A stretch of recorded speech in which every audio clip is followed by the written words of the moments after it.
So today, I thought I'd tell you a little story about an old neighbor of mine named Tom, who tried to kill himself one night. Yes, that's right. This is going to be a happy story.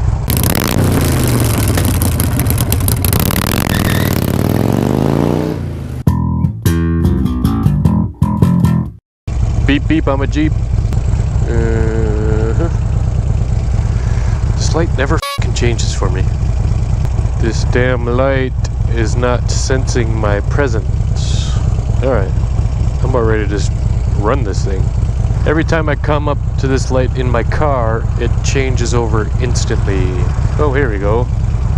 There we go. It's a boot time.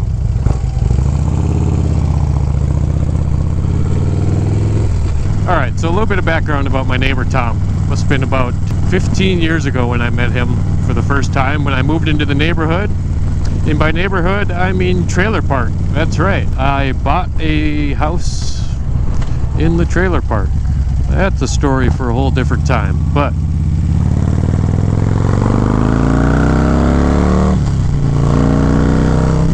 so Tom was my next door neighbor. Well, one of them, I guess. And him and his girlfriend Cassie lived next door to me. And they were the epitome of white trash. Alcoholics, druggies. Well, they weren't like, they were definitely more alcoholic than they were into the drugs. However, they would never pass up the opportunity to do drugs, especially Tom. He would do harder stuff if he could get his hands on it. She basically stuck to weed every once in a while. She did like her painkillers, although not as much as Tom. Anyways, so let's fast forward to one night. I was lying in bed in my room trying to fall asleep, and they were next door arguing, which happened quite often. They would drink, they would argue, and they would argue loudly and violently. And this happened almost every time they drank, because they can't just have a drink or have a couple drinks or catch a buzz. Nope, they had to drink until all the alcohol in the house was gone. And then once the alcohol was gone or close to it, that's when the argument started. And I will admit that she was the antagonist, usually. Even when Tom was drunk, he was still a pretty easygoing guy, unless she got in his face. And when she got drunk, she picked a fight. And it wasn't just with him. That was just her style. She picked a fight whenever she got hammered. So this one night, they were in a big argument. I was trying to fall asleep. I could hear them next door. They probably had their windows open or something. Arguing, screaming at the top of their lungs. And finally, I'm just like, you know what? F this. I got up, put some like pajama pants on, walked out to the front, probably lit up a cigarette or packed a bowl or something, because that's what I was doing at the time, and just sat out on my deck and sort of enjoyed the show. Just be like, all right, well, since they're not allowing me to sleep, I'm just gonna see what happens out here. She was up in the front of the house, which was like their kitchen and living room area, and he must have gone into, I think, her son's room. And her son, by the way, was actually a pretty upstanding young man. I don't know how he did it, but somehow he made it through to be like a straight A student. And hopefully, I've lost all contact with him. But as of about 7 or 8 years ago, I think he was going to college. He wanted to be like a DNR officer or something like that, or a conservation officer. So, Derek, if you're out there, I hope you're doing well, buddy. Anyways, so I'm sitting out on the porch, having a cigarette. Maybe I made myself a drink. Maybe I'm smoking a bowl. I don't remember exactly. What I do remember, though, is hearing a gunshot. Just a loud boom. Like, whoa, what the hell is that? She ran back into the room. I could hear her just boom, boom, stomping back to the back room.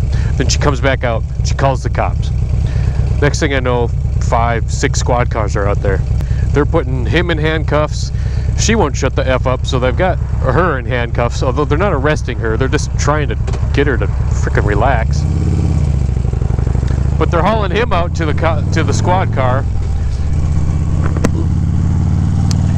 because he is suicidal. And so that big loud bang that I heard was him getting his, I guess, stepson Derek's hunting rifle. And he was so hammered that he tried to like hold it down in between his legs, like he was sitting on the bed.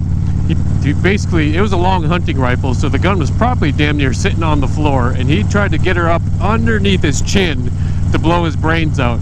But when it came time to pulling the trigger, he slipped and he blew a hole through the roof of the house instead. And oh man, I think his eardrums must have just been ringing after that. The cops arrested him because he has a prior felony account, and so they're not even technically supposed to have firearms in the house. So they hauled him off. I don't know, knowing her, she probably went to the bar right afterwards and had to tell everybody and their mother what the hell just happened, and then tried to suck some guy's dick. I don't know. That's literally, that is literally how these people live. And so the county decided to put a restraining order against the two of them. Even though neither one of them pressed charges against each other, the county decided that they needed some time apart. So that's what they did. They spent 2 years apart. For those 2 years, I didn't really see Tom all that much. And when I did, I will say he looked better. He wasn't drinking as much. He wasn't doing nearly as many drugs as he once did. And his drug of choice was like painkillers, prescription painkillers. If he could buy them off of somebody, he would. And then, of course, he would take those painkillers with lots and lots of cheap bottom shelf vodka. So I don't know how this guy functioned. The two of them together, they were the definition of functioning alcoholics. They got up. They held, not only did they hold a steady job, but they had their own business. And they did fairly well for themselves, considering, you know, they lived in a trailer court and blew all their money on alcohol, and fishing gear, I guess, was his other vice. Gosh, I feel like I'm forgetting something. Maybe not, though. But yeah, so that's the first time that my neighbor Tom attempted to kill himself. Although it might be terrible of me to say it, I would not have been surprised had he actually killed himself. I probably wouldn't have been too sad about it. I would have just been like, oh, yeah, so that happened, I guess. So that's just one of the stories about my neighbor Tom and his girlfriend Cassie. I have many more. If you'd like to hear some of them, let me know in the comments. I've got some interesting stories to tell about these crazy MFers. I also have other neighbors that are quite interesting. If you like that story and you want to hear more, hit that subscribe button, hit that thumbs up button, and we'll do it another time. All right? Peace.